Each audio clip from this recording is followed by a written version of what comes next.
Hello friends, इस video में देखेंगे संज्ञानात्मक विकास का सिद्धांत, जिसे कॉग्निटिव डेवलपमेंट थ्योरी कहते हैं। और ये थ्योरी आपका जीन पियाजे द्वारा दी गई थी। जीन पियाजे का जन्म 9 अगस्त 1896 में हुआ था और एक स्विट्जरलैंड के बिलोंग करते हैं साइकोलॉजिस्ट। मतलब जीन पियाजे का जन्म स्विट्जरलैंड में हुआ था और ये 1896 में हुआ था। तो इन्हें फादर ऑफ चाइल्ड साइकोलॉजी भी कहते हैं, क्योंकि ये जो अपनी स्टडी की है बच्चों पे की थी। और एक एपिस्टेमोलॉजिस्ट हैं, क्योंकि जो स्टडी किए हैं मतलब कि स्टडी करते हैं नॉलेज के डेवलपमेंट को जो इंडिविजुअल में होती है, नॉलेज के डेवलपमेंट प्रोसेस को कैसे होता है, नॉलेज कैसे विकास होता है, ज्ञान का कैसे विकास होता है, इसके बारे में स्टडी करते हैं। और इन्होंने थ्योरी ऑफ नॉलेज डेवलपमेंट भी दी है, एपिस्टेमोलॉजिस्ट कहते हैं। ठीक है, बायोलॉजिस्ट इसलिए कहते हैं क्योंकि जो इन्होंने जियोलॉजी से अपना पीएचडी की है और मोलस्का पे स्टडी किए थे, तो कर रहे थे उस समय, जिस समय थ्योरी डेवलप करने की नई जो थ्योरी दी थी इन्होंने, मतलब कॉग्निटिव थ्योरी जो दी है, इससे पहले वो मोलस्का पे स्टडी कर रहे थे। ठीक है, तो ये थ्योरी कॉग्निटिव डेवलपमेंट थ्योरी का देने का इनका दिमाग में तब आया जब ये अल्फ्रेड बिनेट के साथ जो इंटेलिजेंस टेस्ट को मतलब कि करवा रहे थे बच्चों पे। तो कौन सा एक स्कूल था, उसमें वहाँ पे बच्चों के साथ एक फ्रेंच स्कूल था, तो वहाँ पे जो टेस्ट हो रहा था, वहाँ पे इंटेलिजेंस टेस्ट का परीक्षण हो रहा था, अल्फ्रेड बिनेट करवा रहे थे। उसी में इन्होंने बच्चों को मतलब कि देखा कि सभी बच्चे कुछ एक टाइप की गलतियाँ करते हैं, तो गलतियाँ क्यों करते हैं, उसी टाइप की गलतियाँ क्यों करते हैं, उसी को जानने के लिए इन्होंने अपनी ये कॉग्निटिव डेवलपमेंट थ्योरी का देने का सोचा। उनका रुझान इस टाइप इधर मुड़ गया। ठीक है, तो इन्होंने बताया कि संज्ञानात्मक कार्यविधि है, जो कॉग्निटिव फंक्शनिंग है किसी न्यूरल में, वो दो प्रकार के गुण उसके अंदर है। पहला है कि ऑर्गेनाइजेशन और दूसरा है एडॉप्टेशन। ऑर्गेनाइजेशन का मतलब क्या होता है कि किसी चीज़ को संगठन, एक पैटर्न में किसी चीज़ को अरेंज करना। तो यहाँ पे पैटर्न में अरेंज करने किस चीज़ को कहता है कि जो आप परसेप्चुअल इन्फॉर्मेशन या प्रत्यक्ष इन्फॉर्मेशन जो आप इन्वायरमेंट से गेन करते हैं, लेते हैं, जैसे किसी चीज़ को देख कर आप सीखते हैं, या फिर किसी चीज़ को ऐसे सुनकर या किसी से वैसे पढ़ कर को जो इन्फॉर्मेशन आप गेन करते हैं, लेते हैं, तो उस चीज़ को आप किसी पैटर्न में अरेंज करते हैं। तो वो पैटर्न जो अरेंज होता है उसे बौद्धिक संरचना या फिर कॉग्निटिव स्ट्रक्चर कहते हैं। तो वो ऑर्गेनाइजेशन के अंदर आ गया। ठीक, बौद्धिक संरचना या फिर वो कहते हैं, तो इसके अंदर आ गया। एडॉप्टेशन का मतलब होता है कि अनुकूलन। जैसे कि आप यहाँ पे एडॉप्टेशन का मतलब होता है कि जैसे आप वैसे तो एडॉप्टेशन का मतलब आप जानते हैं कि किसी इन्वायरमेंट में अपने आप को जब कोई ऑर्गेनिज्म एडॉप्ट करने की कोशिश करता है। जैसे ठंडी के मौसम में हम अपने आप को कैसे एडॉप्ट करते हैं, अपना स्वेटर वेटर जैसे निकाल, गर्मी के मौसम में तो वैसे कॉटन पे रह लेते हैं, लेकिन जब हम अपना ठंडी का मौसम आ जाता है तो हम अपना स्वेटर ये सब निकाल लेते हैं, तो अपने आप को उसके हिसाब से अडॉप्ट करने की कोशिश करते हैं, इन्वायरमेंट के हिसाब से अपने आप को चेंज करते हैं। तो एडॉप्टेशन के अंदर आ गया। लेकिन यहाँ पे जो एडॉप्टेशन की बात कर रहा है वो नॉलेज के एडॉप्टेशन की बात कर रहा है।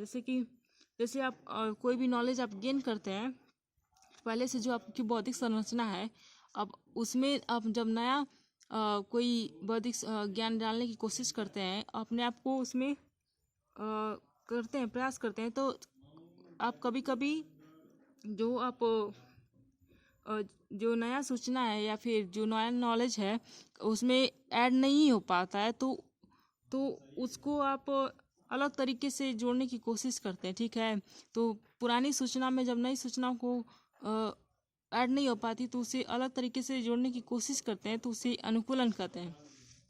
तो एडॉप्टेशन में दो प्रकार के जो आपके अनुकूलन है, पहला है एसिमिलेशन और दूसरा है एकोमोडेशन। ठीक है, तो एसिमिलेशन का मतलब क्या होता है कि एसिमिलेट आत्मसात करना, जैसे तैसे है वैसे ही ऐड कर लेना।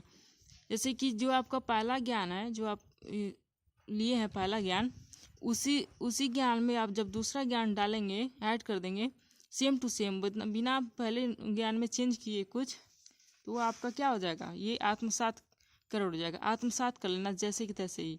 ठीक है, एकोमोडेशन में होता है कि पहले जो आप नया ज्ञान आप लेते हैं, पुराने जो ज्ञान आपका नॉलेज है उसमें मॉडिफिकेशन करने की जब ज़रूरत पड़ जाती है, कुछ बदलाव करना पड़ जाता है, तो वहाँ पे समाविष्टीकरण होता है, ठीक है, एकोमोडेशन होता है।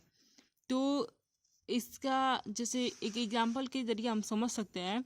तो एग्जांपल ये है कि एक बच्चा, छोटा बच्चा होता है और वो क्या प्रेम, जैसे कि किसी एक पूछता है, जैसे कुत्ता है सामने उसके और पूछता है कि मम्मा ये क्या है, तो उसकी मम्मा बताती है कि ये एक डॉगी है। तो डॉगी का जैसे वो देखता है, पहली बार डॉगी को देखता है तो कुछ उसकी कैरेक्टर नोट करता है, जैसे कि डॉगी हो गया, डॉगी के 2 कान होते हैं, डॉगी के 2 आँख है, उसके कलर सफ़ेद है, ऐसा कुछ 4 पैर है, तो ऐसा सब नोट कर लेता है।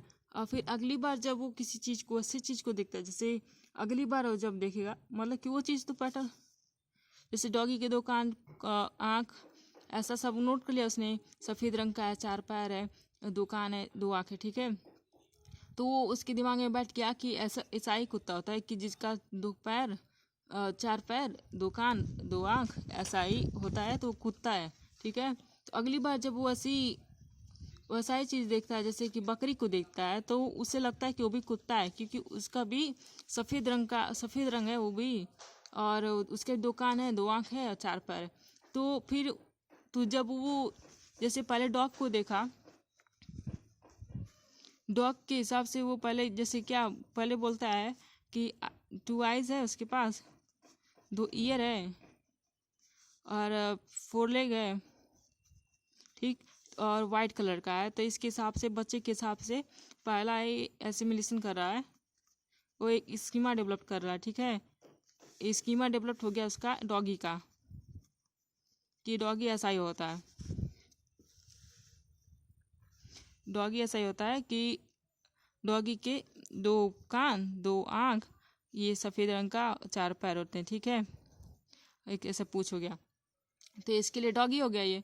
तो एक इस एसिमिलेशन हो गया, ठीक है, एसिमिलेशन कर रहा है और एक स्कीमा बन गया डॉगी का इसके अंदर। अगली बार जब वो देखता है एक बकरी को सेम टू सेम रंग की, ठीक है, तो उसके डिफरेंस को नोट नहीं करता कि बकरी और कुत्ते में क्या अंतर है।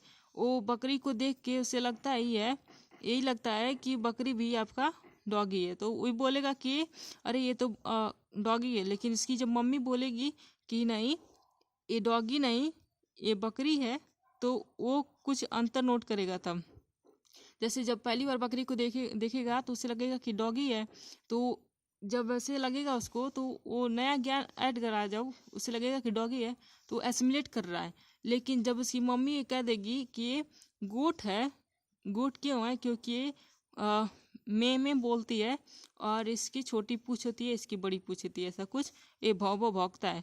तो जैसे ही वो चेंज को नोट करेगा कि डॉगी तो भौं भौंकता है और ये बकरी में बोलती है, तो वो जो अंतर जब ऐड करेगा, डिफरेंस निकालेगा, तो यहाँ पे एकोमोडेशन कर रहा है, एकोमोडेशन कर रहा है, ठीक है।